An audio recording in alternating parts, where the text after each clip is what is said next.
ଗାଈ ଛେଳି ଗୁହାଳେ ଗାଈ ଛେଳି ଗୁହାଳେ କଣ ଗାଈ ଛେଳି ଗୁହାଳେ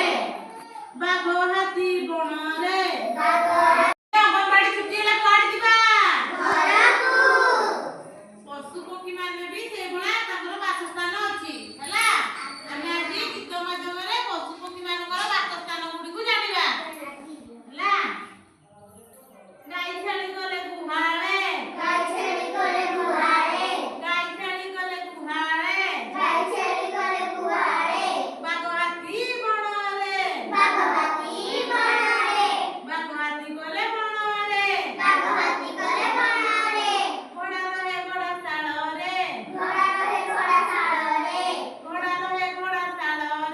ଘୋଡ଼ା ରହେ ଘୋଡ଼ା ଶାଳରେ ଖୁସି ରହିଥାଏ ଘରେ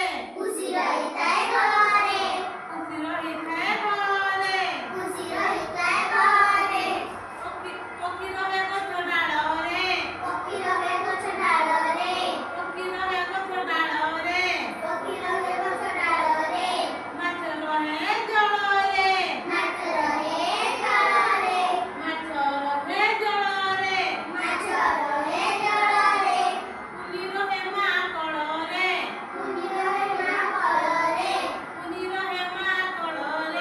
କୁନି ରହେ ମା କଳରେ ଜହ୍ନ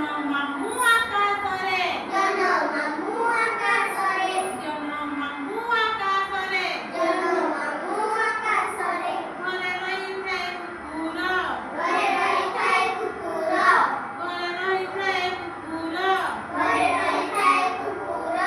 ଅତି ବଡ଼ି ହୁସିଆର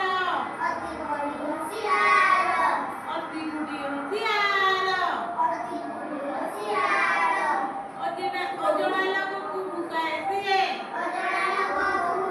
ସିଏ ଅଜଣା ଲୋକ ସିଏ ଭୁକି ଭୁକି ତଡ଼ି ଦିଏ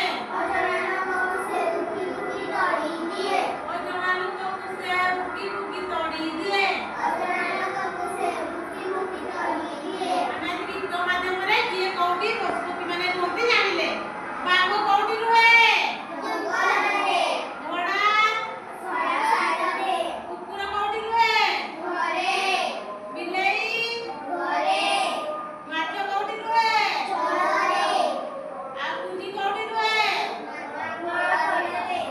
ଜହ୍ନ ମାମୁଁ ଗାଈ ଛେଳି କୋଉଠି ରୁହନ୍ତି ପକ୍ଷୀ ମାନେ